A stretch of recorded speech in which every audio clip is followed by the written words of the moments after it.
नमस्कार दोस्तों, बहुत बहुत स्वागत है आप लोगों का सिंपल एजुकेशन में। मैं राजेंद्र कुमार हाजिर हूँ एक बार फिर से आप लोगों के सामने कक्षा 10 की 12 जनवरी की सामाजिक विज्ञान की वर्कशीट नंबर 64 लेकर।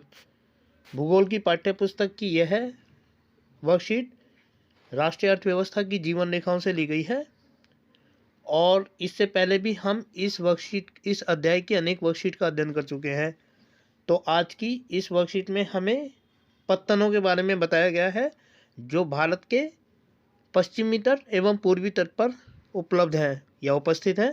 तो सबसे पहले हम देखेंगे कि पत्तन के बारे में हमें इस वर्कशीट में क्या जानकारी दी गई है और उसके बाद जो सवाल इस वर्कशीट में दिए गए हैं एक एक करके हम उन सवालों के जवाबों को जानेंगे।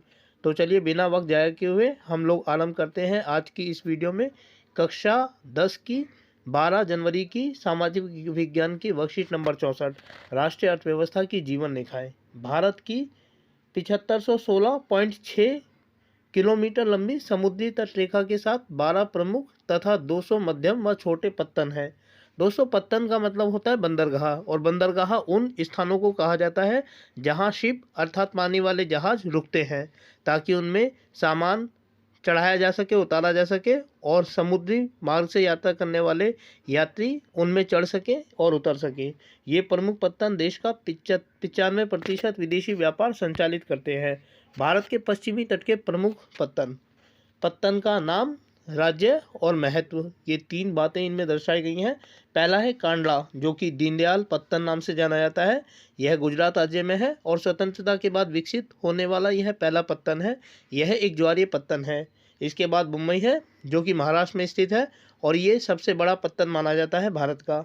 इसके बाद जवाहरलाल नेहरू पत्तन है जो मुंबई में है और महाराष्ट्र राज्य में स्थित है। इसका जो विकास है वो मुंबई पत्तन से कामकाज के भार को कम करने के लिए किया गया है। इसके बाद गोवा का मारमागाओ पत्तन है। यह लौह अयस्क के 50% का निर्यात करने वाला पत्तन है। इसके बाद कर्नाटक का है जो न्यू मंगलोर नाम से जाना जाता है। कुद्रेमुख की खान से लौह निर्यात किया जाता है इसके द्वारा। और उसके बाद कोची है जो केरल में स्थित है। ये लैगून के मुहाने पर स्थित एक प्राकृतिक बंदरगाह है या पत्तन है। इसके बाद अगर हम पूर्वी घाट के मैदानों की बात करें तो इसमें पहला तमिलनाडु में स्थित तूतीकोरन है जो एक प्राकृतिक पत्तन है। इसके बाद चेन्नई है जो तमिलनाडु में स्थित है और यह सबसे पुराना कृत्रिम पत्तन माना जाता है। इसके बाद विशाखापट्टनम है जो आंध्र प्रदेश राज्य में स्थित है और सबसे गहरा पत्तन ये माना जाता है। इसके बाद पारादीप है जो ओडिशा में है और लौह अयस्क का निर्यात करने वाला एक महत्वपूर्ण बंदरगाह है। इसके बाद कोलकाता है जो पश्चिम बंगाल में स्थित है और यह अंतःस्थलीय नदीय पत्तन ज्वारीय पत्तन होने के कारण हुगली के तलछट जमाव से इसे नियमित रूप से साफ करना पड़ता है। अंतिम जो है वो पश्चिम बंगाल का ही है जो हल्दिया नाम से जाना जाता है और कोलकाता पर बढ़ते दबाव को कम करने के लिए इसका जो निर्माण है वो किया गया है। तो प्यारे बच्चों, इस वर्कशीट में हमने देखा कि भारत के पश्चिमी घाट पर और पूर्वी घाट पर कौन कौन से प्राकृतिक और मानव निर्मित या कृत्रिम पत्तन हैं। अब इस वर्कशीट के आधार पर जो सवाल हमारे सामने दिए गए हैं एक एक करके हम उन सवालों के जवाबों को जानेंगे। पहला सवाल है कि पश्चिमी घाट के प्रमुख पत्तनों का महत्व अपने शब्दों में लिखिए। तो दोस्तों इस सवाल के जवाब को हम इस तरीके से लिख सकते हैं कि भारत के व्यापार तथा परिवहन में पत्तन यानी पोर्ट्स का विशेष महत्व है।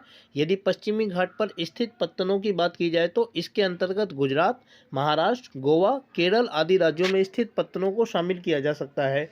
इनमें सबसे महत्वपूर्ण पत्तन मुंबई है जो भारत का सबसे बड़ा पत्तन माना जाता है।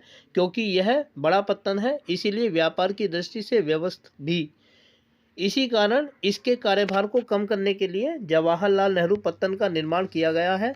पश्चिमी तट पर ही मारमागांव पत्तन है। यहाँ से बड़ी मात्रा में लौह अयस्क का निर्यात किया जाता है। इसी तट पर गुजरात का कांडला पत्तन या दीनदयाल पत्तन भी है जो स्वतंत्रता के बाद भारत में विकसित होने वाला पहला पत्तन था। पूर्वी घाट के पत्तनों का महत्व अपने शब्दों में लिखिए, ये दूसरा सवाल है और इसके जवाब को हम इस तरीके से लिख सकते हैं कि पूर्वी तट के अंतर्गत तमिलनाडु, आंध्र प्रदेश, ओडिशा तथा पश्चिम बंगाल आदि राज्यों में स्थित पत्तन शामिल हैं। इनमें चेन्नई पत्तन जो कि तमिलनाडु में स्थित है वह सबसे पुराना कृत्रिम पत्तन है। कृत्रिम का मतलब होता है मानव द्वारा निर्मित। जबकि ओडिशा का पारदीप पत्तन लौह अयस्क का निर्यात करने वाला एक महत्वपूर्ण पत्तन है। इसके अलावा पश्चिम बंगाल के कोलकाता तथा हल्दिया पूर्वी घाट के महत्वपूर्ण पत्तन या बंदरगाह हैं। तो प्यारे बच्चों, इस प्रकार हम इन सवालों का जवाब दे सकते हैं। तो आज की इस वीडियो में हम लोगों ने बात की कक्षा 10 की 12 जनवरी की सामाजिक विज्ञान की वर्कशीट नंबर 64 के बारे में। उम्मीद करता हूं कि आप लोगों को वीडियो अच्छी लगी होगी और साथ ही आपसे अनुरोध करता हूं कि यदि वीडियो अच्छी लगी तो वीडियो को लाइक और चैनल को सब्सक्राइब जरूर करें। इसके अलावा आगे आने वाले अन्य दिनों में अन्य वीडियोस को देखने के लिए जुड़े रहें मेरे साथ मेरे इस यूट्यूब चैनल पर, जिसका नाम है सिंपल एजुकेशन। फिलहाल आप लोगों से विदा लेना चाहूँगा। वीडियो को देखने के लिए आपका बहुत बहुत धन्यवाद।